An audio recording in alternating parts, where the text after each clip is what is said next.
Hello friends, এখন সন্ধেবেলা পায়রা খাওয়াতে উঠলাম। তো শুক্রবার দিনকে আমার একটা ধাড়ি মাদি পায়রা বেরিয়ে গেছিলো বাড়ি থেকে, ডানা কাটা অবস্থায় বেরিয়ে গেছিলো। তো পায়রাটা উঠছিল প্রথম দিনকে, তারপর আর পায়রাটাকে দেখা যাচ্ছিল না। তো আজকে দেখুন পায়রাটা রিটার্ন করেছে।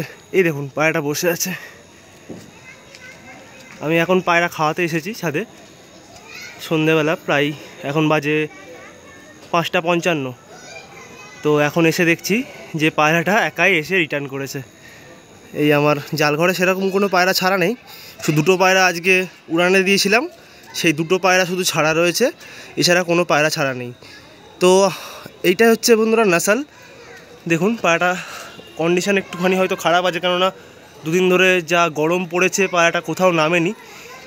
কি কন্ডিশান আছে ওকে ধরে দেখতে হবে। এই যে পায়রাটা বসে আছে, এটা আমার ফুলশিরা কাপালডুরি লাইনের পায়রা, খুব ফেভারেট একটা পছন্দের মাদি। তো এটা ডিম তারাই ছিল, আগের দিনকে জালঘর থেকে বেরিয়ে গিয়ে পায়রাটা 3টে পণ নিয়ে ডানায় উড়ে যায়। তো আজকে ফিরে এসেছে। তো চলুন আগে একে ধরে দেখাচ্ছি আপনাদেরকে এর কন্ডিশানটা কি আছে। আর এই যে ঘরে এর নর সিঙ্গেল রয়েছে এখন, এই যে এর নর সিঙ্গেল আছে, আমি দেখানোর চেষ্টা করছি তোমাদেরকে।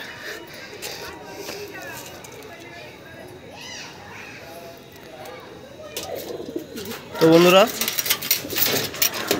এই যে আমার ব্রিডার সেকশানের আমার মেন যে ধাড়ি, এই যে নর, এর সাথেই জোড়া ছিল এটা। তো নরটা সিঙ্গেল পড়ে আছে, দেখুন দেখতে পাচ্ছেন। তো এর মাদিটা বেরিয়ে গেছে, দুদিন হলো, আজকে নিয়ে 3 দিনের দিন পায়রা রিটার্ন করেছে। তো সত্যি বলতে খুব ভালো লাগছে যে এটাই নাসাল। বন্ধুরা আপনাদেরকে আমি বারবার বলেছি যে পায়রা অরিজিনাল নাসালের না হলে সে পায়রা শখ করার কোনো মানেই থাকে না। আর আমার এই নাসালের পায়রা আজ পর্যন্ত লস হয়নি। এই নিয়ে বহুবার এরকম হয়েছে, এই নাসালের পায়রা বেরিয়ে গেছে 3 দিন 4 দিন 5 দিন 6 দিন এরকম বাদে পায়রা রিটার্ন করেছে। তো বন্ধুরা আমি পায়রাটা ধরে আপনাদের শখ করাচ্ছি, দেখাচ্ছি, ঠিক আছে বন্ধুরা। এই যে মাদিটা, এটাকে তোমরা আমার ধাড়ি যে ব্রিডিং পেয়ারের ভিডিও ওতে দেখেছো। এই যে পায়রাটা আজকে 3 দিনের দিন পায়রাটা রিটার্ন করলো, খুব ভালো লাগছে সত্যি বলতে। মানে ভাবতে পারিনি আমি যে বিডার পায়রা, অ্যাকচুয়ালি একে আমি ছোটো থেকে উড়াইনি, পায়রাকে ডানা কেটেই বিডার করেছিলাম, কেননা এই ব্লাড লাইনটা খুব ভালো একটা ব্লাড লাইন। তো এই জন্য ধরে রাখার জন্যই আমি একে ছোটো থেকেই রেখেছিলাম। আর এর মানে খুবই সুন্দর কম্বিনেশনের পায়রা ছিল এটা, যার জন্য একে ডাইরেক্ট ব্রিডিংয়ে দেবো বলেই ধাড়ি করছিলাম। একদম পিলাঙ্কা আইসের পায়রা। তো বেরিয়ে গিয়ে এই 3 দিন পর রিটার্ন করলো। এই যে ফুল পায়রাটা মাদি পায়রা, এই যে এর পাঞ্জা দেখুন বন্ধুরা, এই হচ্ছে এর পাঞ্জা। পায়রাটা একদম শুকিয়ে গেছে, 2 দিন ধরেও কোথাও কিছু খায়নি, জলও খায়নি। এই যে, তো ওকে আর বেশি কষ্ট না দিয়ে এবার খাবার দাবার খেতে দিই। একদম শুকিয়ে গেছে পায়রা, ওকে খেতে দিই।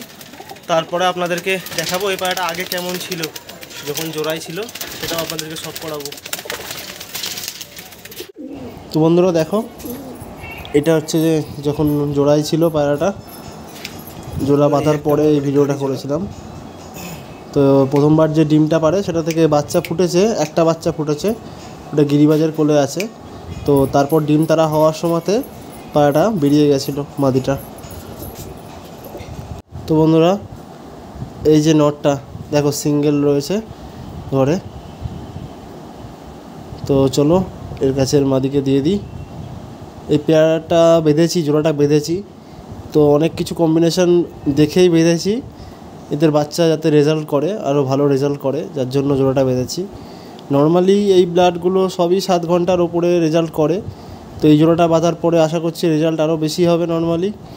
তো ঠিক আছে বন্ধুরা, ভিডিওটা ভালো লাগলে ভিডিওটা লাইক করো, কমেন্ট করো, আর আমার চ্যানেলটা অবশ্যই সাবস্ক্রাইব করে দিও এরকম পায়রা রিলেটেড ভিডিও পাওয়ার জন্য।